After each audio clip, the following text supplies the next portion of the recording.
하나님 말씀 오셨습니다. 하나님 말씀 신명기 5장 16절입니다. 하나님 말씀은 신명기 5장 16절 말씀 구약성경 269페이지입니다. 구약성경 269페이지 신명기 5장 16절 말씀 찾으셨으면 우리 다 같이 한 목소리로 봉독하시겠습니다. 시작. 너는 내 하나님 여호와께서 명령하신 대로 내 부모를 공경하라. 그리하면 내 하나님 여호와가 내게 준 땅에서 내 생명이 길고 복을 누리리라. 아멘. 이 시간은 하이델베르크 요리문답 제3부 우리의 감사에 관하여 십계명에 관해서 우리가 39주일 우리가 살펴보도록 하겠습니다. 들어가면서 우리가 잊어서는 안 되는 것이 뭐냐면 십계명을 배우는 이유는 어떤 율법적 의무와 덕목으로 배우는 것이 아니라 이 하이델베르크 요리문답에서 얘기하는 것처럼 하나님의 그 구속의 은혜, 하나님의 은혜를 아는 사람들이 그 감사를 어떻게 표현하느냐에 관해서 보여주는 겁니다. 감사를 표현하는 것이 뭐로 나타나요? 주의 계명을 지키는 것으로 나타나는 것. 그럼 주의 계명을 어떻게 지키느냐, 이제 그 부분에 관해서 하이델베르크 요리문답은 우리에게 가르치고 있는 겁니다. 자, 104문 한번 보시겠습니다. 제5계명에서 하나님께서 원하시는 것은 무엇입니까? 나의 부모님 그리고 내 위에 있는 모든 권위에 모든 공경과 사랑과 신실함을 나타내고 그들의 모든 좋은 가르침과 징계에 대해 합당한 순종을 하며 또한 그들의 약점과 부족에 대해서는 인내해야 합니다. 왜냐하면 그들의 손을 통해 우리를 다스리시는 것이 하나님의 뜻이기 때문입니다. 자, 제5계명은 우리가 잘 알고 있는 것처럼 내 부모를 공경하라입니다. 제5계명은 여러분 제가 지난 시간에도 말씀드렸던 것처럼 십계명에서 두 개의 돌판이 있다 그랬습니다. 하나는 대신계명이고 하나는 대인계명입니다.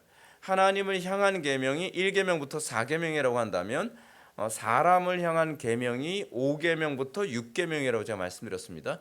그런데 여기서 이 5계명 같은 경우에는 한편으로는 대신 계명이면서 한편으로는 대인 계명이 됩니다. 왜냐하면 내 부모를 공경하라라고 했을 때 그 부모라고 하는 부분이 육적 부모뿐만 아니라 영적 부모도 있기 때문에 그렇습니다. 그러니까 여러분들 제가 이 부분을 이렇게 좀 규정하겠습니다. 내 부모를 공경하라라고 하는 이 계명은 겉으로 보기에는 윗사람께 대한 공경이라는 관점으로 보이지만 사도 바울이 에베소서 5장과 6장에서 이 부분을 어떻게 규정하냐면 모든 사람들과의 관계에 관한 관계 규정에 관한 계명입니다. 관계 질서, 그렇죠? 정확하게 얘기하면 관계 질서에 관한 계명입니다. 여러분 이거 굉장히 중요한 부분입니다. 왜냐하면 우리가 살고 있는 이 포스트 모더니즘 시대에서 가장 치명적인 것이 뭐냐면요. 모든 관계 질서를 다 해체시키는 시대에 우리가 살고 있습니다. 그러니까 관계를 깨뜨리는 걸 아무렇지도 않게 생각을 하고요. 그리고 제가 요즘 젊은 세대들에게서 나타나는 이런 모습들, MZ세대들의 특징이 뭐냐면 관계를 만약에 어쨌든 내가 잘못해서 깨졌든 상대방이 잘못해서 깨졌든 그 깨진 관계를 해결하려 들질 않아요. 요즘 시대의 특징은 그렇지 않나요? 관계 깨지면 안 보면 그만이에요. 근데 사실은 우리 때는 그렇지 않았거든요. 우리 때는 관계가 깨지면 어떻습니까? 어떻게 하든지 그 관계를 회복하려 애를 쓰잖아요. 근데 요즘 세대의 어떤 하나의 트렌드를 보게 되면 내가 스트레스 안 받겠다는 겁니다. 그냥 관계 깨지면 안 보면 그만이에요. 그래서 여러분들 사람들이 교회를 쉽게 옮기는 이유 중에 하나가 뭐냐면요. 대부분 관계 때문에 교회를 옮기거든요. 뭐 누구하고 좋았는데 관계가 깨지고 누구하고 관계가 좋았는데 깨지고 나면은 그 다음에는 어떻게 해요? 그 관계를 회복하는 거 되게 힘들잖아요. 그 관계 회복하는 게 힘드니까 어떻게 하냐면 그냥 안 보고 새롭게 관계를 다른 데서 시작하겠다는 거예요. 근데 제가 이런 거를 제가 이렇게 보면서 야 이건 굉장히 심각하구나. 사실은 하나님께서는 여러분 우리에게 주의 계명대로 살도록 하는 것. 여러분도 그렇잖아요. 인간관계만큼 힘들고 어려운 게 어디 있습니까? 근데 그 관계를 올바르게 하려고 하면서 우리가 지혜로워집니다. 여러분 복음을 통해서 여러분들이 기대해야 되는 게 뭐냐면 요번에 이제 우리 학생들 그 수련회 갔다가 나서 엄청 막 굉장히 충격을 많이 받고 가지고 막 밑에서 막 채채채채 계속 얘기를 하는데 너무 재밌어요. 얘기하는 거 들어보면 재밌는데 그 문제가 뭐냐면 기독교가 어떤 식으로 인식이 됐냐면 뭔가 신비적 체험을 하고 환상을 보고 뭐 병고침 받고 막 그렇게 기독교인 줄 아는 거예요. 여러분 그렇지 않아요. 복음이 궁극적으로 우리에게 목표라는 바가 뭐냐면요, 우리를 지혜롭게 하는 데 있습니다. 근데 요즘에 복음이 뭐가 많이 망가져 있다고 보는 게 뭐냐면 이상하게 좀 똑똑하고 상식적인 사람이라고 하는데도 불구하고 예수만 믿으면 상식이 없어져요. 그리고 지혜롭지가 않는다 말이에요. 여러분 이거는 복음이 아닙니다. 여러분 한번 상상해 보세요. 우리의 예수님이 지혜롭지 않으셨다. 상상이 갑니까? 또는 뭐 베드로가 지혜롭지 않았다. 바울이 지혜롭지 않았다. 또는 모세가 지혜롭지 않았다. 상상이 가나요? 근데 왜 오늘날 이 시대 기독교는 종교라는 명분 하에서 상식도 안 통하고 그리고 인간관계도 형편없고 그리고 사람들에게 존경받을 만한 지혜가 없어도 그래도 왜 그걸 신앙이라고 생각을 할까요? 그 이유가 있어요. 예수 믿고 천당이라고 하는 것에만 초점을 맞추기 때문에 그렇습니다. 궁극적으로 제가 말씀드리잖아요. 잠언에서 가장 많이 다루는 것이 뭐냐면 어리석음과 지혜에 관한 문제거든요. 악한 자를 뭐로 규정을 하냐면 어리석은 자라고 규정을 합니다. 항상 잠언이 그렇게 얘기를 해요. 그러니까 뭐냐면 우리의 죄의 성향이 무엇과 관련을 맺고 있냐면 어리석음과 관련을 맺고 있다는 거예요. 그렇다고 한다면 여러분들이 예수를 믿고 난 다음에 여러분들이 이전에는 어리석어서 내가 죄를 졌지만 예수 믿고 난 이후에는 내가 지혜로워져서 날이 갈수록 복음을 통해 지혜로워져서 주변 사람들이 어떻게 해요? 야, 너 예수 믿고 나서 어떻게 사람이 이렇게 지혜로워졌니? 라는 소리를 들어야 그게 정상적인 건 아니겠습니까? 근데 여러분 정반대 소리 굉장히 많이 들어요. 야, 너 예수 믿기 전에는 그래도 좀 상식적이었는데 너 예수 믿고 나서 이렇게 앞뒤가 꽉 막히냐? 대화가 안 되냐? 근데 여러분들 이 부분이 우리와 저들이 가지고 있는 어떤 영적인 부분의 충돌이라고 생각할 수도 있는데 그거 있어요. 영적인 부분에 대한 충돌 때문에 그럴 수 있어요. 근데 상식적인 부분에서조차도 대화가 안 된다고 한다면 이거는 문제가 심각한 겁니다. 과거에 이제 이런 일이 있었죠. 제가 어렸을 때 제가 기억나는 게 뭐냐면 우리 외할머니 이제 돌아가신 날 되면은 아니 명절 때죠. 명절 때 되면은 이제 우리 외할머니 산소에 이제 그 외할머니와 외할아버지 이제 합장시킨 산소에 가서 이제 외삼촌들하고 같이 뭐 성묘를 가잖아요. 성묘를 가는데 교회에서 어떻게 배웠냐면 제사에 드려진 음식 먹으면 큰일 나는 거라고 이제 그렇게 배웠거든요. 우리는요. 그래서 제사상 차려놓고 우리는 예수 믿으니까 이제 제사상에다 절을 안 하죠. 절을 안 하는데 우리 외삼촌들은 굉장히 효자였거든요. 굉장히 효자였어요. 근데 거기다가 이제 제사상 차려놓고 예수 안 믿으니까 다 이게 뭐요 그 배 위 자르고 아래 자르고 뭐 이렇게 해가지고서 이제 제사상 놓잖아요. 그래서 이제 거기다 절하고 난 다음에 제사 끝나고 나면 우리는 뭐 그냥 구경만 하는 거죠. 그러다가 야 이제 밥 먹자 그러면 이제 우리끼리 어떻게 해요? 도시락을 딱 꺼내요. 우리끼리 먹는 거예요. 그러니까 외삼촌이 굉장히 거칠거든요. 특히 우리 둘째 외삼촌이 굉장히 거친 사람이에요. 군인이다가 보니까 더 그렇고. 그런데 외삼촌은 감추지 않고 그냥 노골적으로 얘기해요. 야, 우리 음식에 똥이 묻었냐? 뭐냐? 왜 우리하고 같이 안 먹네? 그러지 우리는 제사 음식은 안 먹거든요. 그래서 야, 제사 음식에 무슨 귀신 붙냐? 그냥 같이 먹으면 될 게 아니가? 근데 우리는 이게 신앙이라고 생각하고 이것이 올바르다고 생각을 했어요. 근데 성경은요 그렇게 얘기 안 하거든요. 오히려 우리의 먹는 것이 다른 사람에게 덕을 끼치지 않는다고 한다면 난 영원히 고기를 먹지 않겠다라고 하는 것처럼 때로는 우리가 먹지 아니함으로 저들에게 덕을 끼치지 못한다고 한다면 때로는 먹어줘야 돼요. 그렇다고 여러분 술, 담배까지 여러분 포함해서 생각하면 곤란해요. 잘 됐다 이제 술. 그렇게 생각하면 안 되고요. 왜냐하면 왜 안 되냐? 우리나라 정서에서는요, 특히 우리나라 기독교 안에서는요, 기독교인이 술 마신다는 건 안 믿는 사람들 조롱거리예요. 술 마시라고 강요를 하고 나서도 기독교인들이 어쨌든 술을 마시잖아요. 그러면 넌 나이롱이구나 라고 얘기를 해요. 안 믿는 사람들도 그렇게 봐요. 그렇기 때문에 우리가 안 믿는 사람들과 술, 담배를 같이 해서 덕을 끼치지는 않거든요. 그래서 우리는 술, 담배를 안 하는 거예요.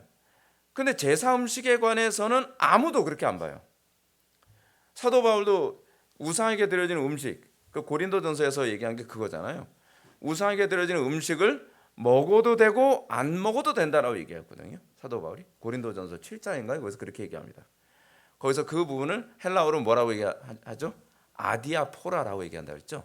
아디아포라라고 하는 것은 해도 되고 안 해도 되고라는 얘기거든요.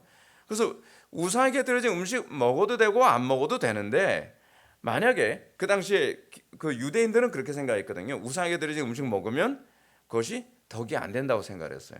그래서 사도 바울은 우상에게 드려진 음식을 먹어도 그만 안 먹어도 그만이지만, 믿음이 약한 사람이 만약 내가 우상에게 드려진 음식을 먹는 것을 보고 실족한다면, 단 한 사람이라도 실족한다면 난 영원히 고기를 먹지 않겠다. 그래서 고기 먹지 않겠다는 거예요. 채식주의자라서 하는 소리 아닙니다.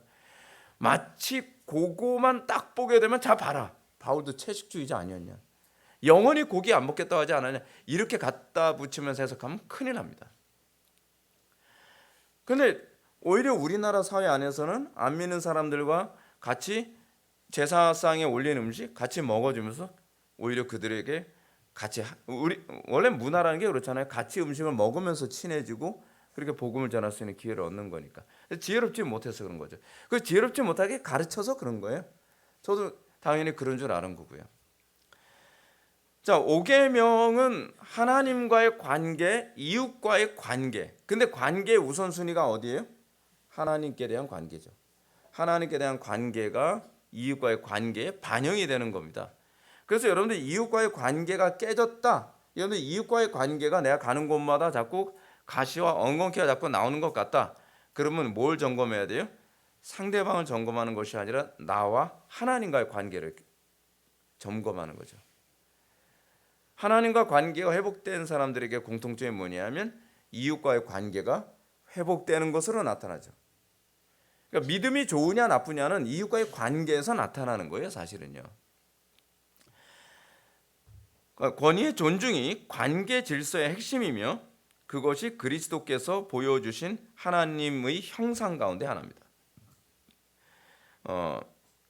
여러분, 대부분 관계가 깨지는 이유가 뭐냐면요, 관계 질서를 깨뜨리기 때문에 그렇습니다.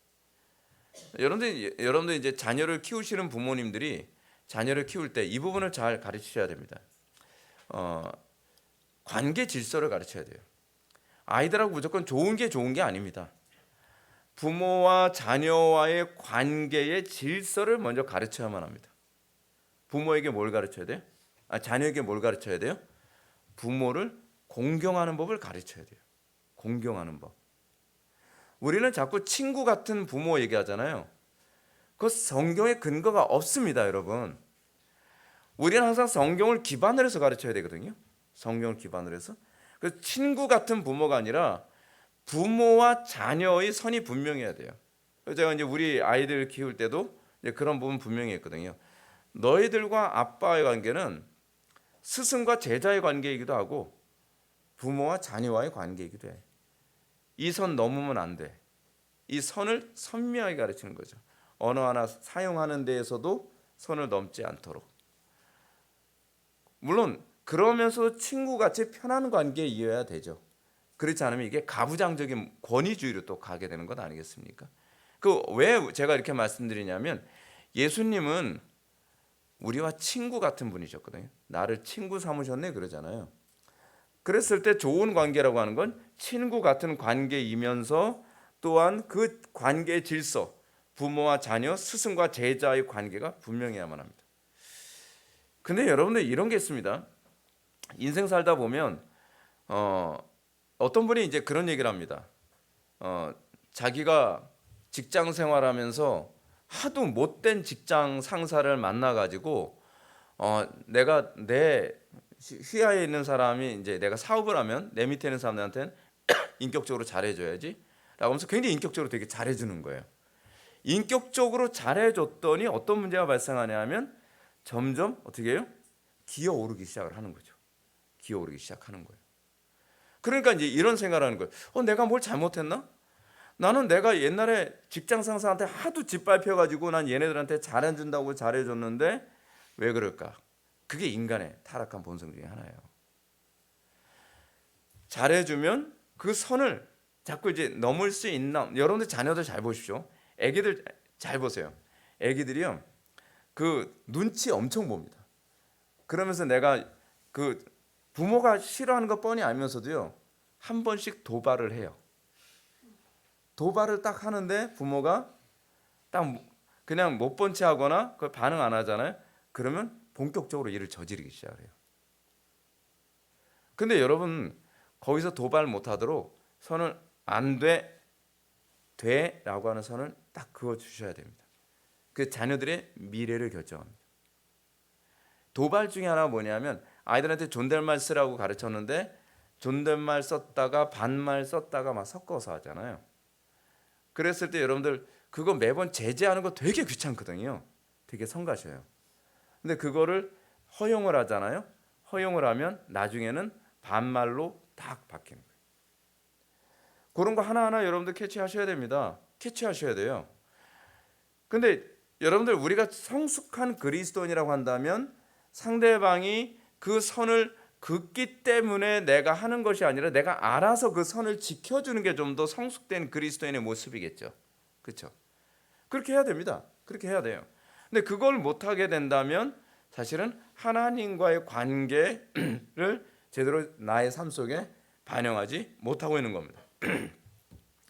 그건 여러분들 부부관계도 동일합니다. 제가 자주 말씀드리는 거지만 남편과 아내와의 관계가요, 사실 선을 긋기가 굉장히 어려운 관계입니다. 왜냐하면 그 뭐예요? 무촌이잖아요. 그리고 거의 한 몸이라서 같은 라인이잖아요. 그러다 보니까 부부 관계가 질서가 무너지기가 굉장히 쉽습니다. 근데 그렇게 하면 안 됩니다. 우리 적어도 안 믿는 사람들은 그렇다 손 하더라도 그리스도인들은 지켜야 될 선을 명확하게 지켜줘야만 합니다. 그것이 하나님의 형상이에요, 여러분. 하나님이 어떤 하나님이시라고요? 질서의 하나님이에요. 질서의 하나님. 질서의 하나님이라고 하는 건 하나님의 영광이 질서에서 나타난다는 겁니다. 질서에서. 근데 이 질서를 잡는 걸 굉장히 싫어하죠. 이번에 제가 이제 카도시 아카데미 캠프에서 우리 교회에서는 예배 지각하기만 해도 무조건 권징석에 앉힌다. 그랬더니 예배 지각하는 사람이 한 명도 없다 그랬더니 사람들이 엄청 놀라는 거예요. 눈이 막 휘둥그레져요. 휘둥그레지는 것에 대한 의미는 두 가지겠죠. 지각하는 사람이 없다는 것에 첫 번째 놀라는 거고요. 또 하나는 뭐냐면 지각했다고 안 치는 것 때문에 또 놀라는 거였죠. 그것 때문에 안 치냐? 여러분, 근데 사람이란 존재는요, 징계를 내려야만 이 죄가 이렇게 크구나라는 걸 알거든요. 징계를 내리기 전에는 이 죄가 얼마나 큰지를 감을 잡지 못해요. 감을 잡지 못해요. 그래서 내가 징계를 받은 만큼 이 죄가 얼마나 중한지를 알게 되는 거죠. 자녀들에게도 그렇게 가르치는 겁니다. 그랬을 때 자녀들이 사회생활하면서 또는 하나님과의 관계 안에서 선을 넘지 않는 거죠. 선을 넘지 않는 겁니다. 자, 뿐만 아니라 권위의 존중이 눈에 보이지 않는 하나님을 존중하도록 주신 방식이라는 것을 기억하셔야만 합니다. 여러분, 눈에 보이지 않는 하나님을 여러분 존중하는 방식은 눈에 보이는 사람들과의 관계 안에서 하나님께서 정해놓으신 질서를 지키는 것에서 여러분들이 하나님을 존중하는 거죠. 여러분, 하나님이 우리와의 관계 안에서 우리가 하나님을 존중한다는 것을 어떻게 할 수 있냐면 이렇게 하는 거죠. 여러분, 우리가 이 대한민국을 존중한다는 걸 뭐로 할 수 있을까요? 법을 지키는 것에서. 근데 법이 눈에 보여요, 안 보여요? 안 보이죠. 근데 우리가 그 법을 지킴으로써 국가를 존중하는 법을 배우는 거거든요. 하나님께서 법을 정해 주셨어요. 하나님께서 교회는 이렇게 해야 되고 그리스도인은 이렇게 살아야 되고 그거를 정해 주셨어요. 질서를, 법을 정해 주셨단 말이에요. 근데 우리가 그 법을 안 지킨다면 그거는 내가 하나님을 무시하는 거죠. 그렇지 않습니까? 예를 들어서 제가 이제 군대 있을 때 제가 이제 고참인데 제가 뭐 2등병이나 뭐 1병 뭐 걔네들한테 제가 얘기하는 거죠. 야, 이거 내가 거기 갔다 올 때까지 이 내무반 청소 좀 싹 해라. 네, 알겠습니다. 갔다 왔어요. 그래 갔다 왔는데 청소를 하나도 안 해놨어요. 그럼 뭐죠? 저를 존중한다는 거예요? 존중하지 않는다는 거예요? 존중하지 않는다는 거죠. 보이지 않는 질서, 보이지 않는 법, 보이지는 않지만 그 안엔 이미 뭐가 내포되어 있는 거예요? 하나님의 인격에 대한 존중이 내포되어 있는 거죠. 그것부터 지켜야 되는 거예요. 그것부터. 그래서 우리 교회 성도들은 어떤지 모르겠는데 여러분들 그 질서와 관련해서 굉장히 중요한 게 뭐냐면 호칭이거든요. 호칭. 그래서 여러분들 제가 사실은 웬만하면 직분 같은 걸 잘 쉽게 안 주겠다 생각을 하는데 서리 집사 직분을 되게 쉽게 주는 이유가 뭐냐면 그 호칭을 줘야 질서의 위치가 서는 것 같아가지고 우리나라 사람들은 그 직분이 이름이잖아요. 그러다 보니까 외국 사람들은 뭐 직분을 줘도 그냥 존 부르고 뭐 데이비드 이렇게 부르지만 우리나라 사람들은 직분이 이름이다 보니까 부르기가 참 모호하다 싶어서 그냥 일단은 서리 집사는 이제 편하게 부를 수 있도록 주는 거죠. 근데요, 부부 관계도 그렇습니다. 여러분들 결혼하셨으면 저는 집사람마다 결혼하자마자 그랬어요. 호칭 오늘 이 시간부터 바꾸자. 여보 당신을 바꾸자. 되게 닭살 돋죠. 결혼한 지 얼마 안 되는데 결혼하자마자 여보 당신 하면 주변 사람들이 더 힘들어요. 더 힘들어 하는데 바꿔야 돼요. 왜냐하면 그걸 바꿈으로써 질서에 대한 인식이 생겨요. 여러분 그렇지 않나요? 예를 들어서 제가 전도사나 강도사라는 그런 직분을 받았을 때와 제가 목사라는 직함을 딱 받았을 때 그것을 부름과 동시에 위치가 결정되어져요. 위치가. 그래서 저는 이랬어요. 제가 어렸을 때 우리 형님을 부르는 호칭이 뭐였냐면 인천 사투리거든요. 엉아였어요. 엉아. 되게 애스럽잖아요. 그렇죠? 그럼 어렸을 때부터 맨날 형 부를 때 엉아 엉아 그래 불렀어요. 근데 제가 이제 학교를 다니면서 보니까 친구들 중에 엉아라고 부르는 친구들이 별로 없는 거예요. 다 형이라고 부르더라고요. 그래서 제가 초등학교 들어가서 곰곰이 생각했어요. 나 호칭 바꿔야 되겠다. 내가 너무 어린애 같이 보이는 것 같다. 그래서 내가 형님 보고 그랬어요. 이제는 내가 엉아 하면서 부르면서 그랬죠. 이제 내가 호칭 바꿔야겠다. 형이라 했더니 야 그거 뭐 바꾸냐 내가 불편하다. 하면서 아니 난 바꿔야 되겠다고. 그래서 그때서부터 우리 형님을 부르는 호칭이 형이 됐어요. 형이 됐는데 이제 우리 다 이제 커가지고 이제 크다 보니까 이제 우리도 이제 이 성인이 딱 됐잖아요. 성인이 되고 나서 보니까 성인이 됐는데 제가 부모님에게 언제까지 엄마라고 불러야 될까 그 생각을 하게 된 거예요. 나이 들었는데 엄마라고 부르는 거 좀 그렇지 않나요? 그래서 제가 이제 성인이 된과 동시에 제가 어머니한테 그랬죠. 어머니 저 이제부터 호칭 바꾸겠습니다. 어머니라고요. 그랬더니 어머니가 야 불편하다. 야 그냥 난 엄마 소리가 되는데 아니 제가 다 컸는데 제가 이 나이에 제가 그럼 엄마라고 부르겠습니까? 그냥 어머니라고 부르겠습니다. 그래서 야, 네가 생각이 그렇다면 그냥 어머니라고 불러라. 그래서 이제 우리 형님이 결혼했어요. 우리 형님이 결혼하고 나니까 관계가 또 바뀌었잖아요. 왜냐하면 외부 식구가 들어왔잖아요. 형수가 들어왔으니까 자 형님 보고 그랬어요. 형님 결혼했으니까 이제는 제가 존칭을 사용하겠습니다. 그랬더니 야 그거 불편해 무슨 존칭을 아니 제가 형님 때문에 그런 것이 아니라 형수님을 존중하기 위해서 그런 거예요. 그리고 이제는 형이라고 안 부르고 형님이라고 부르겠습니다. 그래서 호칭을 바꾸는 거죠. 나이에 맞게 그 상태에 맞게 그죠? 그 여러분들도 그 우리 새로 결혼하시는 분들 있으면 익숙한 언어를 사용하지 마십시오. 상황에 맞는 언어와 호칭으로 바꾸는 법을 배워야 됩니다. 배워야 돼요, 여러분들. 그렇게 했을 때 여러분 대부분 싸움이 잘 안 납니다. 싸움이 커지지가 않아요. 특히 이제 부부가 존칭어를 사용했을 경우에는 이게 극단적인 말이 잘 안 나오거든요. 근데 부부가 서로 반말을 하잖아요. 그러면 한번 싸울 때는 그냥 극단적인 언어 다 나옵니다. 극단적인 언어 나오고 나면 그 다음에 이거 주워 담지를 못하는 거예요. 그럼 이제 그것이 나중에 큰 상처가 돼가지고 나중에 그것 때문에 갈라서냐 뭐하냐 그런 얘기까지 나오는 거죠. 서로 이 관계 질서 존중하는 법을 배워야 됩니다. 하나님께 대한 경외심은 하나님께서 정하신 권위에 대한 복종으로 나타나야만 합니다. 페미니즘이라든지 해체주의 때문에 하나님께서 정해놓으신 관계 질서를 깨뜨리는 걸 용기라고 생각하는 그런 경향성이 생겼죠. 제가 학교 다닐 때도 하나님께서 정해놓으신 질서를 깨뜨리는 걸 용기라고 생각하는 그런 친구들이 많이 있었습니다. 한 번은 제가 고등학교 2학년 때인가 우리 반에 복학생이 한 명 있었어요. 복학생인데 걔가 좀 상태가 굉장히 안 좋은 애예요. 근데 걔 수업 시간에 그 당시에 뭔가를 먹은 거예요. 환각제 같은 걸. 그러니까 상태가 안 좋아요. 상태가 안 좋은데 수업 시간에 수업을 안 하고 그냥 엎드려 자는 거죠. 그러니까 선생님이 그 본 가지고서 쿡 찌면서 야 일어나.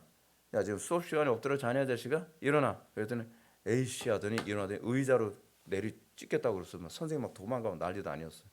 우리가 봤을 땐 영웅처럼 보였죠. 세상에서는요 관계 질서를 깨뜨리는 사람이 영웅처럼 보이죠. 근데 그거요 하면 안 되는 거예요. 절대로 하면 안 되는 겁니다. 물론 우리가 안 좋아하는 선생님이었어요. 자, 이런 차원에서 오늘날 우리 모든 권위에 대항하도록 자극하는 해체주의는 단순히 이웃과의 갈등만 야기하는 것이 아닙니다. 하나님께서 정하신 관계 질서를 무너뜨림으로 하나님을 대적하도록 하는 것입니다. 하나님께서 정하신 질서 지키는 건요 사실 우리를 위해서 하라고 그런 겁니다. 우리가 그걸 안 지키면요 자기 손해예요. 제가 지난 시간에도 그런 말씀드렸죠. 주일 성수는 여러분들 위해서 주일 성수하라고 하는 거지 저를 위해서거나 하나님을 위해서 주일 성수하라고 강요하는 건 아닙니다. 주일 성수 안 해봐야 손해 보는 건 여러분이기 때문에. 관계 질서 지키는 것도 똑같습니다. 관계 질서 지키면요 그 가정이 천국이 되는데 관계 질서 안 지키잖아요. 한순간에 지옥으로 됩니다. 나의 부모님 그리고 내 위에는 모든 권위에 모든 공경과 사랑과 신실함을 나타내고 나의 부모님이라는 표현은 모든 권위의 대명사로 보여주고 있습니다. 그래서 뭐라고 표현하였어요? 내 위에 있는 모든 권위까지 다 포함하고 있는 거죠. 내 위에는 모든 권위. 이렇게 적용한 것이 에베소서 5장과 에베소서 6장의 말씀입니다. 뒤에서 다시 한번 볼 거예요. 하나님은 내 부모를 공경하라는 명령을 통해 하늘에 계신 아버지를 떠올리게 하시는 겁니다. 여러분 관계 질서 생각하는 존재는 사람밖에 없습니다. 그렇지 않나요? 관계 질서 짐승은요 기껏해야 저놈들한테 내가 잡아먹히지 않으려고 그냥 복종하는 거지 이 관계 질서라고 하는 이 개념 때문에 지키는 건 아니거든요. 근데 하나님과 우리와의 관계를 계속 인식하도록 만드는 것이 뭐냐면 이웃과의 관계, 윗사람과의 관계. 제가 이런 말씀드렸죠. 여러분 인간관계는요 이게 수평관계가 아닙니다. 여러분 사람이 태어나서 이 시대가 이제 공교육이라고 하는 시스템이 생기면서 나타난 것이 뭐냐면 인간관계가 또래 관계라고 생각하게 된 게 얼마 안 된 거 여러분 아세요? 또래 관계를 인간관계라고 생각하게 된 거는요 20세기 초반쯤이에요. 공교육 시스템이 생기면서 공교육 시스템 1880년대서부터 공교육 시스템이 생기기 시작했고 저쪽 미국의 그 공교육 시스템을 받아들인 존 듀이가 공교육 시스템을 받아들이게 된 게 1886년이거든요. 그때서부터 공교육이라고 하는 시스템이 생겼어요. 공교육 시스템이 생기니까 어떤 현상이 나타납니까? 똑같은 연령대가 되면은 1학년 들어가고 2학년 들어가고 이렇게 됐잖아요. 이 얘기하니까 또 잠깐 이건 3포로 빠지는 얘기인데 여러분 지금 서울에 초등학교요. 입학생이 제로인 학교들이 엄청 많이 일어나는 거 여러분 알고 계십니까? 한 100년 넘은 초등학교인데요. 입학생이 한 명도 없는 학교가 생겼대요. 그래서 그 학교도 이제 폐교의 위기에 지금 처하게 됐다고 그래요. 지금 굉장히 심각합니다. 자, 그런데 문제는 뭐냐면 공교육 시스템을 통해서 인간관계를 또래 집단에서만 하지 상하 관계로 하는 것에 대한 감각을 잃어버리기 시작을 해요. 생각해 보십시오. 우리의 관계는요. 여러분 사회생활 사람들이 홈스쿨링을 얘기하면 가장 우려하는 게 이겁니다. 홈스쿨링하면 아이들 사회생활 잘 못하지 않나요? 그럼 제가 이렇게 얘기합니다. 사회생활은 또래로 하나요? 상하관계로 하나요? 이 얘기만 하면 이제 거의 대화가 그냥 쉽게 해결됩니다. 또래 관계는 여러분 사회생활이 아닙니다. 놀이관계지. 그렇지 않아요?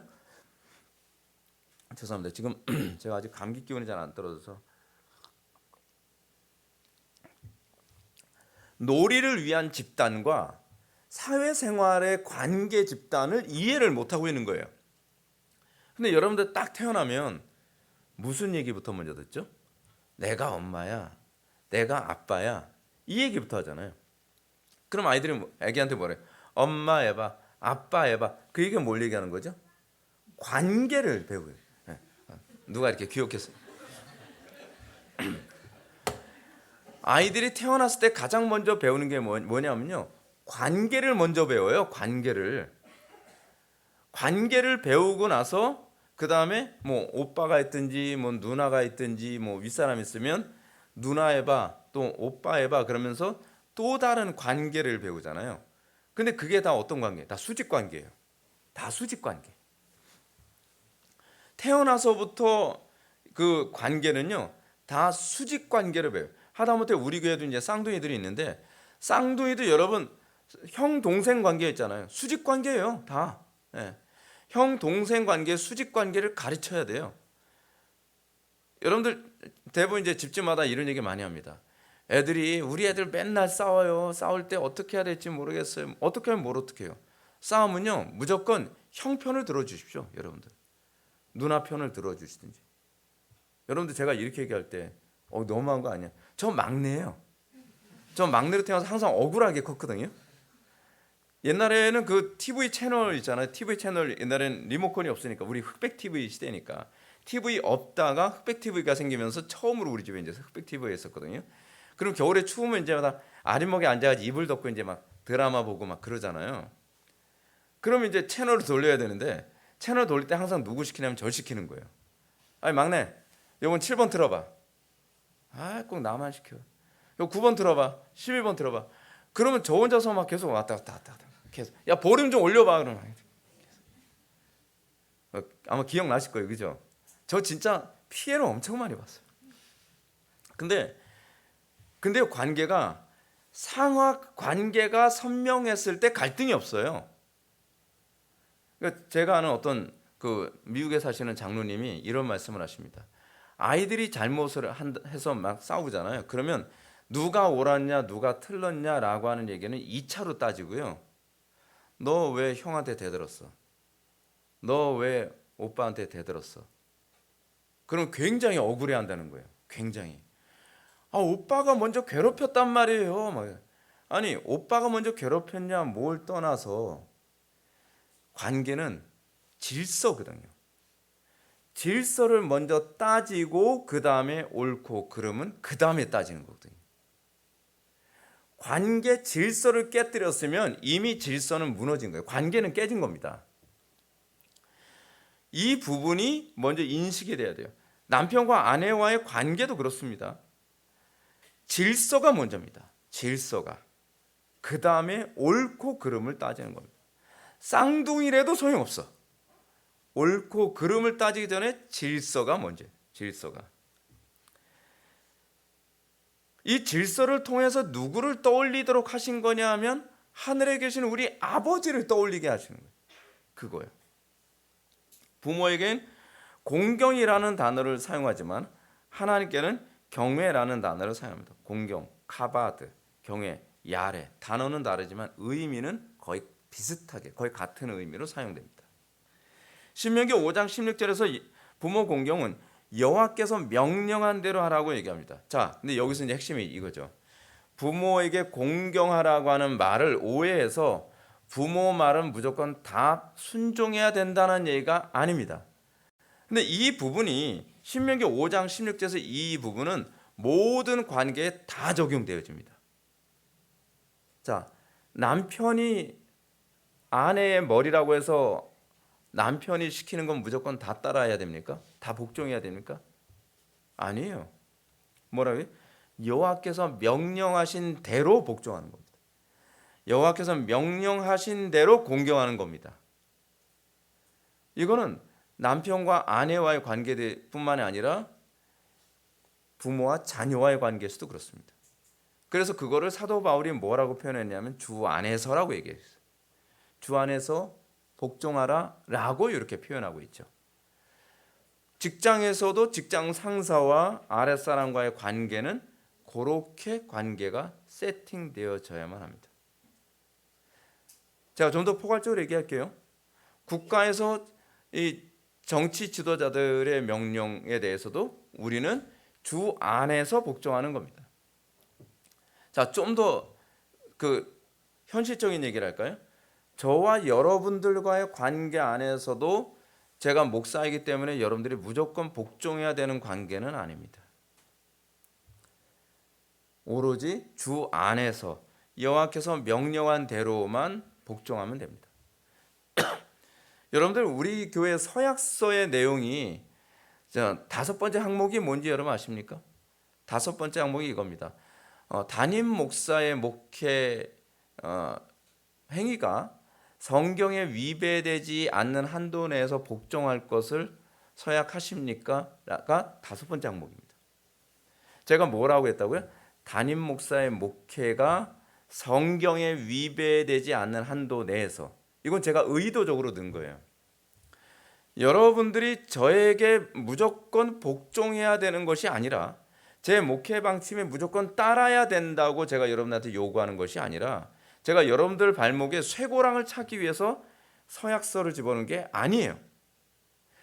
여러분들이 저를 따를 때는 항상 전제가 뭐냐면 성경에 위배되지 않는 범주 안에서만 여러분들이 저를 따라야 될 의무가 거기에 요구되는 거예요. 만약에 제가 성경의 가르침에서 위배되는 선이라고 할 경우에는 여러분들이 제 목회 방향을 안 따라온다 하더라도 그것은 잘못되지 않은 거라는 거죠. 사실 목회자로서는 불편한 항목이지만 이 항목을 통해서 목회자는 불편하지만 교회는 안전한 거예요. 그런 관점으로 여러분들 이해를 하셨으면 좋겠습니다. 그리고 내 위에 있는 모든 권위에 모든 공경과 사랑과 신실함을 나타내고, 여러분 내 위에 있는 권위에 대해서 여러분들이 해야 될 게 뭐냐면 공경, 그리고 사랑, 신실함을 보여야 됩니다. 하늘 아버지 되신 여호와를 경외하는 방식은 여호와께서 명령하신 대로 해야 된다 그랬죠. 여기에는 부모만 해당되지 않습니다. 내 위에는 모든 권위를 다 포함합니다. 근데 그 내 위에는 모든 권위에 어떻게 해야 돼요? 공경을 해야 되고요, 사랑을 해야 되고, 신실해야 됩니다. 제가 부교육자 생활하면서 진짜 신기한 교회 부교육자 생활 진짜 엄청 많이 해봤습니다. 근데 아무리 목사님이 담임 목사님이 마음에 안 든다 하더라도 해야 되는 건 뭐냐면 1차적으로는 공경을 해야 돼요. 2차적으로 예를 갖춰야 되는 거죠. 예를 갖추고 저는 그렇게 했었어요. 전 부교육자 생활하면서 진짜 담임 목사님이 말도 안 되는 걸 요구할 때가 상당히 많았거든요. 그러면 저는 이제 그렇게 제가 고민을 되게 많이 했어요. 야, 이런 것도 내가 복종을 해야 되나? 아무리 담임 목사님이라지만 내가 해야 되나? 근데 이게 뭐예요? 관계, 하나님께서 정하신 관계 질서잖아요. 그래서 제가 복종을 하는데 제가 딱 머릿속에 이제 선을 그었죠. 본질적인 것과 비본질적인 것을 따지자. 그래서 제가 본질적이지 않은 문제에 관해서는요, 담임 목사님이 요구하는 것에 대해서는 진짜 제가 120%, 150%의 성과를 보여주면서 제가 복종을 했어요. 근데 본질적인 부분에서 성경의 가르침에 본질에서 벗어나는 부분을 요구할 때는 제가 이제 그래도 공경해야 되잖아요. 예를 갖춰야 되잖아요. 그래서 최대한 예를 갖춰서 엄청 깍듯하게 계속 설득하는 거예요. 계속 설득합니다. 하도 말을 안 들으니까 담임 목사님이 시키면 시키는 대로 하세요. 그런 거예요. 네, 알겠습니다. 왜냐하면 다른 전사님들이 있으니까. 거기서 제가 담임 목사님을 꺾는다는 건 사실 그분의 권위를 꺾는 게 되잖아요. 그래서 그냥 곧바로 네, 알겠습니다 하면서 웃으면서 딱 하고 나서 그 다음에 끝나자마자 곧바로 목양식 또 달려가는 거예요. 목사님, 이 명령만은 거두어 주십시오. 그 왜 그러냐면 뜨레스티아스를 청년들한테 보내려고 했던 거예요. 제가 알거든요. 뜨레스티아스 보내고 나면요, 그 안에서 막 음풍 돕니다. 그 막 스캔들 생기고 막 애들 간음하고 난리 나거든요. 제가 그거 아니까 여러분 그런 일 터지고 나면 그 책임은 누가 지죠? 당연히 부교육자가 지죠. 담임 목사님이 보냈지만 스캔들 터지는 건 뜨레스티아스 안에서 터지는 것이 아니라 뜨레스티아스 밖에서 터지는 거잖아요. 그러면 제가 목회를 잘못해서 애들이 간음한 게 돼버리는 거잖아요. 그러니까 저는 이 부분을 어떤 식으로든지 막아야 되는 거죠. 그리고 제 양들을 지켜야 된다고 하는 저는 제가 부교육자라도요, 저한테 주어진 양들은 중고등학생이든 청년부든 걔네들은 적어도 내 양이라고 생각하는 거죠. 그러니까 어떤 전사님이 저보고 이제 그런 얘기합니다. 전사님, 그렇게 목회하려면 전사님이 담임 목회할 때나 그렇게 하세요. 왜 전사님은 다른 양들 가지고 그렇게 합니까? 내 양이에요. 저한테 여기를 분배해 주셨으면 이 학생부나 이 청년부는 저한테 분배해 주신 양이죠. 저는 얘네들 지켜야 돼요. 전 담임 목사님이 아무리 그렇게 말씀하셔도 성경적으로 옳지 않은 것까지 저는 이렇게 할 수는 없습니다. 그래서 그 애들 지키기 위해서 온갖 욕을 먹어가면서 계속했죠. 그러니까 나중에 담임 목사님이 그러시더라고요. 아유, 알아서 하세요. 알아서 하세요. 그래서 저 고집 무지 세다는 소리 많이 들었거든요. 근데 전 고집이 세서가 아니에요. 그것이 저에게 주어진 양들을 지키는 방법이라고 좀 믿었기 때문이에요. 그런데 여러분들, 우리가 자꾸 착각을 하는 게 있습니다. 내가 옳으니까 무례해도 된다라고 생각하는 거. 여러분, 그건요, 자기 공로를 내세우는 겁니다. 자기 의죠. 자기 의. 내가 옳더라도 하나님께서 하이델베르크 요리분답에서 얘기하는 것처럼 공경과 사랑과 신실함을 나타내야 돼요. 공경과 사랑. 그래서 저는 부교육자 생활하면서 담임 목사님하고 관계 깨진 적 거의 없습니다. 자, 에베소서에서는 이 관계를 이렇게 얘기합니다. 아내들에게 남편에게 복종할 것을 명령합니다. 여러분, 이게 굉장히 사람들을 되게 불편하게 만드는 부분이거든요. 아내들이요, 여러분 에베소서 5장 먼저 보시기 바랍니다. 에베소서 5장.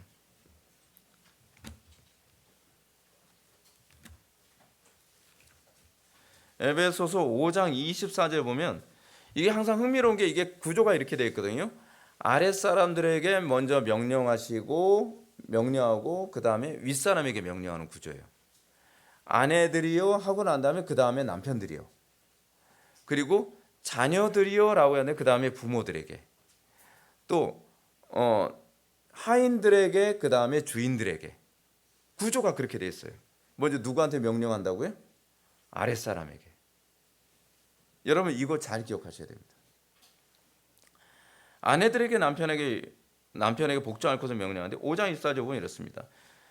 그러므로 교회가 그리스도에게 하듯 아내들도 범사에 자기 남편에게 복종할지니라.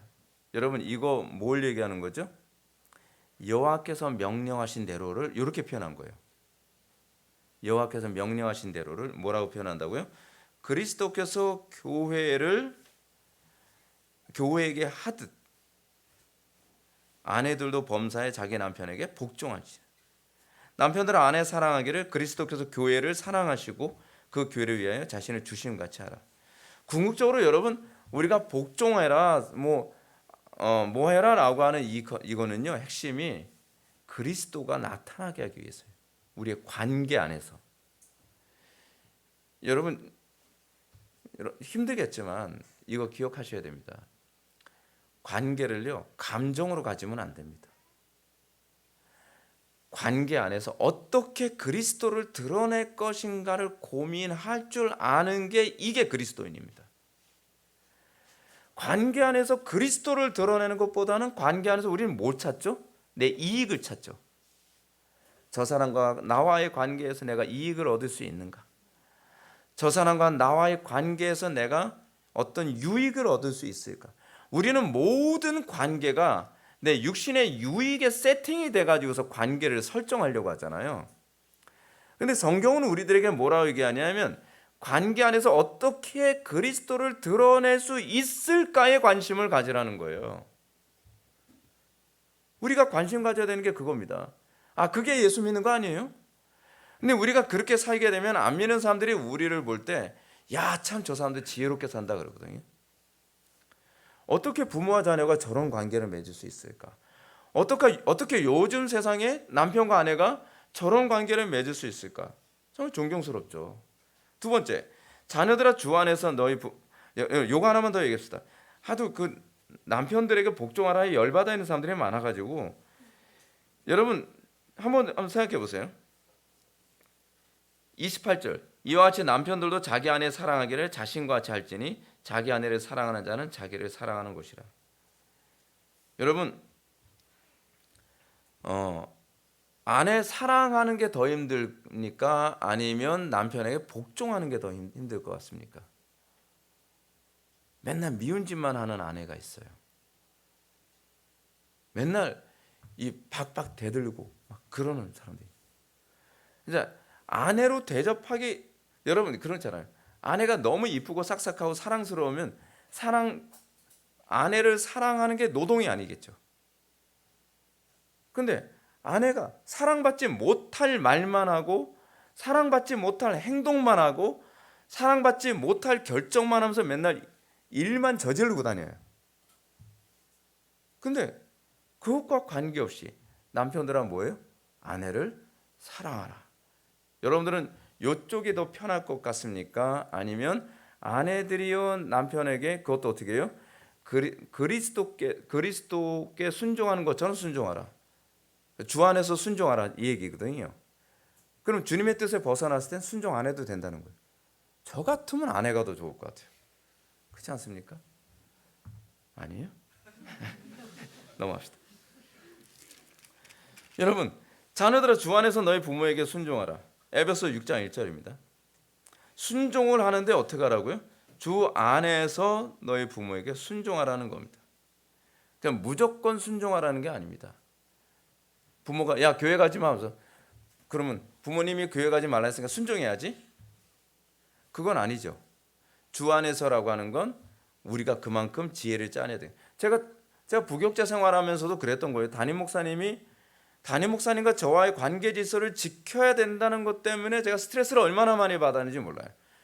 근데 하나님께서 관계 질서를 원한다는 걸 제가 알았기 때문에 어떻게 해서든지 관계 질서를 지켜야 되는데 어떻게 해요? 주 안에서 지켜야 됩니다. 계속 지혜를 짜내는 거죠. 계속 지혜를 짜내는 거예요. 그래서 여러분 진짜 성경대로 살려고 하면요 안 지혜로워질 재간이 없습니다. 신앙생활 열심히 한다고 하면서 어떻게 저렇게 어리석게 행동을 할까? 그건요 자기 마음대로 살아서 그래요. 자기 욕심대로 살아서 그래요. 하나님 영광 위해서 그리고 하나님께서 정하신 질서를 그 명령을 따르기 위해서 여러분 살려면요 진짜 지혜를 짜내듯이 살아야 돼요. 진짜 짜내야 됩니다.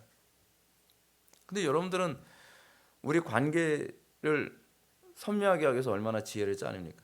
저는 요즘 젊은 세대들 쉽게 이혼하는 거 보면은 제가 좀 속이 터지는 게 뭐냐면 과연 이 관계를 유지하려고 얼마나 지혜를 짜내고 인내를 해봤을까? 뒤에서 인내에 관한 얘기가 나오는데 해보지도 않고 그냥 깨트려 버리는 거예요. 여러분 그러면은 뭐 자기한테 딱 맞는 사람 올 것 같습니까? 결혼하면 100% 다 맞아요? 안 그렇잖아요. 자녀들아 주 안에서 부모에게 순종하라라고 얘기하고 나서 4절 보면 또 아비들아 너희 자녀를 노엽게 하지 말고 오직 주의 교훈과 훈계로 양육하라.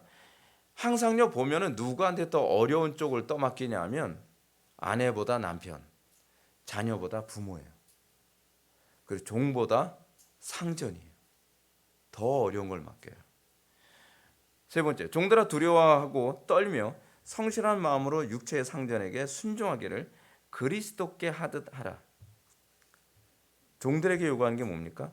그리스도께 순종하듯 순종하라. 근데 어떻게 해요? 성실한 마음으로. 두려워하고 떨며 성실한 마음으로. 제가 이제 그 전도사 생활하면서 부교육 생활할 때 이런 일이 있었습니다. 한 번은 창밖을 딱 내다보는데 눈이 펑펑 쏟아진 거예요. 눈이. 제가 이제 당직을 쓰느라고 한 11시가 됐는데 눈이 너무 많이 오는 거예요. 막 한방눈이 막 펑펑 쏟아져요. 근데 제가 가만히 보니까 저 상태 됐다가는 저거 나중에 새벽쯤 되면은 그 권사님들, 연세 드신 권사님들 넘어오시면 허리 다치시겠는데 안 되겠다. 우리 나갑시다. 그래서 나가서 둘이서 코트 벗고 너무 힘드니까 그냥 땀 뻘뻘 흘리면서 삽 들고서 그냥 계속 눈 치우는 거예요. 근데 주차장이 엄청 넓거든요. 주차장이 차를 한 15대 정도를 세울 수 있을 정도의 공간이니까 주차장이 굉장히 넓어요. 그래서 전체를 다 치울 수는 없고 눈이 너무 많이 왔으니까요. 그냥 진입로만 이제 만드는 거죠. 진입로만 이제 만드는데 그때 이제 담임 목사님이 딱 차 몰고 이제 오신 거예요. 에쿠스 타고서 딱 들어오시더라고요. 딱 들어오시는데 제가 그 추운 날 제가 막 삽질을 하고 있는 거 보더니 막 엄청 감동받으신 거예요. 엄청. 그래서 야, 시키지도 않았는데. 저는 공무원이 아니잖아요. 네. 저는 뭐 시켜야 하는 사람이 아니라 저는 딱 봐서 해야 된다 그러면 뭐 제가 움직이는 거죠. 뭐. 그랬더니 제 손을 딱 잡으면서 너무 고맙다 그러더라고요. 너무 고맙다고. 성실함으로. 그렇죠? 성실한 마음으로 육체의 상전에게 순종하듯 그리스도께 하듯 하라. 여기서 좀 더 확장해서 생각한다면 세상 권세에 대해서도 우리는 주 안에서 여호와께서 명령하신 대로 복종해야죠. 자, 그게 이제 이겁니다. 그들의 모든 좋은 가르침과 징계에 대해 합당한 순종을 하며 바울은 각 사람은 위에 있는 권세들에게 복종하라. 권세는 하나님으로부터 나지 않음이 없나니 어떻다고요? 권세 중에서 하나님으로부터 나지 않은 권세가 없다는 거예요. 모든 권세는 다 하나님께서 정하신 바라. 그런 자꾸 사람들이 이런 얘기하죠. 제가 뭐 현 정권을 얘기해도 그렇고 그냥 뭐 옛날 얘기를 합시다. 뭐 느부갓네살 같은 사람도 그럼 하나님께서 세우셨나요? 오케이, 하나님께서 세우셨죠. 아하방도 하나님께서 세우셨나요? 오케이, 하나님께서 세우셨죠. 네로 같은 사람도 하나님이 세우셨나요? 오케이, 하나님이 세우셨죠. 근데 중요한 게 뭐냐면 이걸 아셔야 되죠. 어떤 권위자는 우리에게 복을 주시기 위해 하나님께서 세워준 사람이 있는가 하면 어떤 권세자는 우리에게 우리의 잘못을 징계하시기 위해서 악한 권세자를 세우기도 하신다는 겁니다. 항상 하나님께서는 징계하시는 방식 중에 하나가 뭐냐면 악한 권세자를 세우는 방식으로 하시는 경우가 많거든요. 지금 우리나라는 딱 그 케이스예요. 제가 봤을 때. 앞에서 언급했던 것처럼 그리스도인들은 세상 권세도 하나님께서 주시는 권위라는 차원에서 복종해야 합니다. 복종해야 되는데 하나님께서 허용하신 정당한 권세라는 것은 하나님의 통치를 대행하는 것에서 제한이 됩니다. 물론 때에 따라 하나님은 세상 권세를 통해서 우리를 징계하시기도 합니다. 우리는 이런 징계를 달게 받기도 해야 됩니다. 여러분들 지금 우리나라의 그 세법 같은 경우에는 상속세 같은 경우에는 진짜 어마무시한 거의 강탈 수준 아닙니까? 우리나라 상속세가 여러분 거의 50% 정도를 합니다. 그래서 이번에도 이재용이 아버지 누구죠? 이건희 회장이 세상 떠났을 때 재산의 반 정도를 사실은 세금으로 내야 돼요. 그래서 은행에서 융자를 받아서 세금을 내는 상태가 돼버린 거예요. 그런데 우리는 이런 거죠. 과연 이런 법도 지켜야 되는가? 이런 법도. 근데 어떻게 해요? 그 법조차도 하나님을 대항하는 법이 아니기 때문에 지켜야 돼요. 지켜야 돼요. 이번에 그 연예인 중에 그 탈세 혐의로 또 왜 요즘에 자꾸 연예인들을 건드릴까요? 저는 그 이유가 있다고 생각해요. 근데 그 잘생긴 남자 연예인 또 뭐 200억 탈세했다 뭐 했다 그러잖아요. 근데 그러니까 인간적으로는 이해가 돼요. 탈세, 뭐냐, 세금을 너무 세게 매기니까. 근데 그건 인간적인 거고요. 이 부분이 하나님을 대항하는 법이 아니라고 한다면 우리 지켜야 돼요. 하나님을 대적하거나 하나님의 말씀을 어기도록 만드는 법이 아니라고 한다면. 힘들죠. 그럼 여러분들 하나님께 기도해야 되죠. 좋은 지도자가 설 수 있게 해달라고요. 근데 좋은 지도자가 서기 위해서는 우리가 바로 서야죠. 하나님께서 우리를 징계하시기 위해서 악한 지도자를 자꾸 세우시는 건데 여러분 어떻게 합니까? 만약에 세상 권세가 하나님의 명령을 거역하도록 강요한다면 그 권세는 더 이상 하나님으로부터 오는 권세라고 인정할 수 없습니다. 그리스도인들은 하나님의 명령에 거역하는 권세에 대해서는 저항하는 것이 정당합니다. 그 저항하는 것도 성경적인 방식으로 저항을 해야죠. 이것이 바로 요리문답에서 가르치는 합당한 순종입니다. 무조건 순종하는 거 하나님께서 기뻐하시는 게 아닙니다. 하나님께서 원치 않는 것을 명령할 때는 사드락과 메삭과 아벳느고가 어떻게 했죠? 느부갓네살 왕이 우상에게 드려진 음식으로 먹어서 그 준비하라고 얘기하는데 못 먹겠습니다라고 얘기하잖아요. 그게 합당한 순종이에요. 왜냐하면 우리가 세상 권세자에게 복종하는 이유는 뭐냐면 그것이 하나님께 복종하는 방식이기 때문에 그래요. 그 사람에게 복종하려고 하는 게 아니에요. 여러분들의 남편이 마음에 안 든다고 하더라도 남편이기 때문에 복종하는 게 아닙니다. 하나님께서 그 남편을 통해 나에게 하나님의 뜻에 부합한 명령을 하는 것이라고 믿는다고 한다면 하나님의 뜻이라고 생각해서 복종하는 거예요. 아시겠죠, 여러분? 남편을 볼 문제가 아니고요. 부모를 볼 문제가 아니에요. 직장 상사를 볼 문제가 아니고, 그리고 제가 여러분들한테 요구하는 것을 여러분들이 순종해야 되는 건 저를 보고 순종하는 게 아닙니다. 제가 여러분들한테 요구하는 것이 하나님의 뜻에 부합한다고 한다면 하나님의 뜻을 따르기 위해 여러분들이 제 목회에 순종하고 따라오는 것이지, 만일 여러분들이 저를 보고 따라오는 것이라고 한다면 여러분들에게 있어 저는 우상이 될 가능성이 높아집니다. 그렇죠? 여러분들이 제가 요구하는 걸 따라오는 것은 그게 하나님의 뜻이기 때문에 그래요. 반대로 하나님의 뜻에 위배된다면 안 따라오는 게 신앙입니다. 안 따라오는 게. 대부분 목사님들 이런 설교하는 거 되게 싫어하시는데 성경이 그걸 얘기하니까 어쩔 수 없어요. 또한 그들의 약점과 부족에 대해서는 인내해야 합니다. 잠언 보면 너 낳은 아비에게 청정하고 내 늙은 어미를 경히 여기지 말지니라. 문제가 이겁니다. 여러분들 그런 거 있잖아요. 여러분들 머릿속에는 이런 게 있습니다. 여러분들의 지도자는 퍼펙트해야 된다라고 생각하는 생각이 은연중에 깔려 있죠. 그래서 좀 부족한 부분, 좀 인격적으로 부족하거나 또는 리더십이라든지 지식이라든지 어떤 그런 부분에 있어서 여러분은 어떻게 해요? 완벽한 사람을 원하죠. 그럼 여러분들은 완벽할 수 있나요? 아니래요. 예. 완벽할 수 없거든요. 예. 여러분들이 국가 위정자들을 볼 때 국가 위정자들이 완벽할 수가 없어요. 그러면 그들의 약점과 부족에 대해서 때로는 인내해야죠. 근데 인내해야 되는데 그것이 본질과 관련된 부분까지 인내하라는 얘기는 아닙니다. 우리는 국가 위정자들의 약점과 부족에 대해서 때로는 기도해야 되고 때로는 저항해야 될 부분도 있죠. 교회에서 여러분들 담임 목회자가 본질에서 벗어나지 않는다고 한다면 여러분들은 때로는 그 약점과 부족에 대해서 인내해 줘야만 합니다. 제가 이제 부교육자 생활하면서 제가 전도사 생활하면서 청년들하고 학생들한테 이제 오해를 산 게 하나 있었습니다. 무슨 오해냐면 제가 실수를 했거든요. 실수를 했는데 제가 실수를 한다고 믿질 않는 거예요.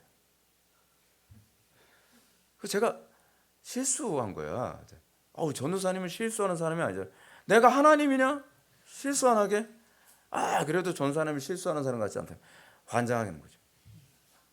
아니 제가 여러분한테 완벽주의처럼 보이려고 해서 이런 것이 아니라 어떻게 하든지 여러분들을 실족시키지 않고 어떻게 하든지 성경적으로 여러분들을 인도하려고 무진장 애를 쓰기 때문에 그래요. 제가 우리 집사람도 알지만 실수 엄청 많이 해요. 부족한 게 굉장히 많은 사람입니다. 근데 여러분들이 저를 따르는 이유가 하나님을 따르기 위한 것이 아니라 저에게서 어떤 신적인 완벽함을 요구한다고 생각하니까 그런 현상이 나타나요. 제가 나중에 생각해보니까 그러고요. 저를 하나님처럼 생각하는 거예요. 저는 하나님이 아닙니다. 네. 하나님께서 권위를 부여한 사람들, 부모, 대부분 여러분들 부모들에 대해서 마음에 안 드는 분들 많죠. 교회 직분자, 여러분 부모가 마음에 들기 쉽지 않습니다. 맨날 온갖 다 이제 보면서 미주알고절 실수하는 거 다 보면서 크는데 그렇지 않습니까? 근데 그 가운데에서 우리가 부모, 교회 직분자, 우리 교회 직분자, 우리 교회 뭐 안수 집사님들, 또 우리 교회 팀장님들 완벽할 수 없어요, 여러분. 그분들 부족한 거 보면 기도해 주셔야 돼요. 그 투덜대는 건 누구나 다 할 수 있습니다. 근데 기도해 주는 건 신자만 할 수 있습니다. 그 목회자, 저도 부족한 게 많고요. 이번에 이제 새로 전사님 2분 세워졌는데 이분들도 부족한 부분 많습니다. 그분들의 부족한 부분 봤을 때 집에서 애들한테 뭐라고 하지 마세요. 애들 앞에서. 여러분들이 전도사님들 뒤를 애들 앞에서 헐뛰들 때 여러분들의 자녀들의 영혼과 교육은 그거로 끝난 겁니다. 더 이상 교육은 할 수 없어요. 그러니까 여러분들이 끊임없이 여러분들 그 전사님들 잘 섬겨주시고 기도해 주시고 부족한 거 있으면 자꾸 이렇게 섬겨주시고 그래야 됩니다.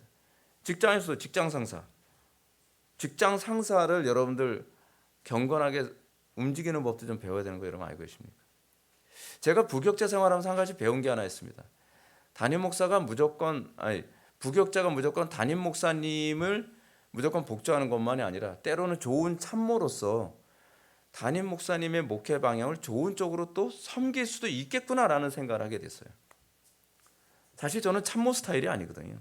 저는 참모로서 생활하는 게 되게 안 어울려요, 저는요. 근데 참모로서 이렇게 하면 담임 목사님이 뭐가 방향이 잠깐 잘못돼도 좋은 쪽으로 섬길 수도 있겠다. 이런 부분에 대한 노하우를 제가 워낙 지혜를 자꾸 짜내다 보니까 그런 게 많이 보이더라고요. 직장에서도 그렇습니다. 국가 위정자들도 그렇고요. 국가 위정자들에 대해서는 제가 그러잖아요. 정치가들은 믿음의 대상 아니라고 제가 말씀드렸죠. 정치가들을 믿음의 대상으로 여길 때 메시아 신드롬에 빠지고요. 우상이 돼버립니다. 정치가는 때로는 지지해주고 때로는 감시하고 때로는 우리가 반대하면서 그들은 그냥 그 역할만 할 수 있도록 해야지 수준이 낮은 나라 사람들일수록 정치가들을 믿음의 대상으로 봅니다. 근데 진짜 민주주의가 성숙해지려면 그러니까 특히 정치가들을 믿음의 대상으로 보는 것이 아니라 지지할 것인가 때로는 비난할 것인가를 끊임없이 감시할 때에 그 사람들이 오류에 빠지지 않습니다. 국민들이 무조건 지지해 주면요, 그 사람들은요 욕심에 빠집니다. 국민들을 속일 수 있다고 하는 자신감이 들기 시작하면 국가 세금을 자기 주머니에 집어넣고 탈세하고 불법하고 온갖 죄악을 저지르거든요. 그러니까 여러분들이 국가 위정자들을 어떻게 섬겨야 될지 잘 알아야 되겠죠. 사원들아 범사의 두려움으로 주인들에게 순종하되 선하고 관용하는 자들에게만이 아니라 또한 까다로운 자들에게도 그리하라. 선하고 관용하는 자들에게는 함부로 대하는 경향이 있어요. 제가 군생활할 때도 제가 지난 시간에 그런 말씀드렸잖아요. 우리 선임 저보다 한 달 위 고참인데 좀 사람이 그냥 마냥 순하거든요. 그러니까 아랫사람이 막 대들어요. 근데 까다롭고 엄격하고 무서운 사람 앞에서는 설설기죠. 그러면 안 돼요. 제가 학교 다닐 때도 그런 애들이 제일 싫었어요. 막 괴롭히고 그런 애들 앞에는 설설 기는데 좀 착하고 말 순하게 하는 애들은 막 굉장히 말을 함부로 해요. 그건 진짜 아니죠. 우리가 약점과 부족함이 많은 사람들의 통치에 복종해야 하는 이유에 대해 요리문답은 왜냐하면 그들의 손을 통해 우리를 다스리는 것이 하나님의 뜻이기 때문입니다. 위정자들을 통해 우리를 다스리는 게 하나님의 뜻이고, 목회자를 통해 여러분들을 다스리는 게 하나님의 뜻이고, 부모를 통해 자녀들을 다스리는 게 하나님의 뜻이고, 그리고 직장 상사를 통해 여러분들을 다스리는 게 하나님의 뜻입니다. 그걸 인정한다면 우리는 그 안에서 끊임없이 지혜를 짜내는 법을 배워야 됩니다. 저는 여러분들이 현실에 제발 투정하는 거는 좀 덜 했으면 좋겠어요. 그 환경을 어떻게 믿음으로 지혜롭게 극복할 것인가. 자 보세요. 제가 오늘도 이런 생각을 했습니다. 왜 우리나라가 이 모양에 이꼴됐을까? 그 좌파적 사고 때문에 그렇습니다. 좌파적 사고는요, 항상 환경만 탓합니다. 남 탓이에요. 항상 피해의식에 빠져 있어요. 여러분, 남 탓하고 피해의식 빠져 있는 사람에게 뭔가 발전적인 사고를 기대할 수 있습니까? 없어요. 어렵고 난관이 있더라도 그 난관을 어떻게 극복해 나갈 것인가, 그 난관 속에서도 어떻게 좋은 길을 개척해 나갈 수 있을까. 여러분, 그렇게 인생을 살면요, 나이가 들수록 현명해져 갑니다. 나이가 들수록 지혜로워집니다. 여러분, 평생 남 탓 해보세요. 여러분, 발전하는 게 있나? 평생 여러분 그 피해의식 가지고 여러분들 살아보십시오. 발전하는 거 하나도 없습니다. 그런 나라는요, 쫄딱 망하고 그런 교회는 쫄딱 망합니다. 이 환경을 주신 하나님의 뜻이 무엇일까? 이 환경 안에서 내가 할 수 있는 것이 과연 무엇일까? 하나님께서 나에게 어떻게 하기를 원하실까? 그 환경 안에서 불편한 관계에 있는 사람 가운데서도 내가 어떻게 이걸 극복할까 하면 그 관계에서 지혜가 생기고, 어려운 문제가 있을 때 문제를 해결하려고 했을 때 그것이 나를 더 지혜롭게 만들고, 부모와 자녀와의 관계 안에서도 어려운 관계 있으면 그거를 극복하려고 했을 때 내가 더 지혜로워지고, 목회자와 성도들과의 관계 안에서도 그런 것 아니겠습니까? 그래서 여러분들이 이 관계 안에서 점점 더 현명해지고 지혜로워져서 더 나이가 들수록 어른스러워져 갈 때 그 사회가 정말 복된 사회가 되지 않을까. 자, 여러분들한테 그렇게 말씀드리고 싶습니다. 기도하시겠습니다. 사랑이 많으신 하나님, 제5계명이 관계 질서를 가르치는 줄 압니다. 우리에게 주어진 모든 관계를 우리의 감정과 또는 이해, 득실에 의해서 설정하고 그 관점으로 해석하는 것이 아니라 하나님과의 관계의 적용으로서 우리를 더욱더 지혜롭게 하는 그런 관계로 볼 수 있도록 은혜 베풀어 주옵소서. 시대가 점점 험악해져 갈수록 관계를 이용하려고 하는 사람들이 점점 늘어납니다. 그 관계 안에서 하나님을 바라보고 그 관계 안에서 더욱더 지혜로워질 수 있는 성도들이 될 수 있도록 은혜 베풀어 주옵소서. 예수님의 거룩하신 이름으로 기도드립니다. 아멘.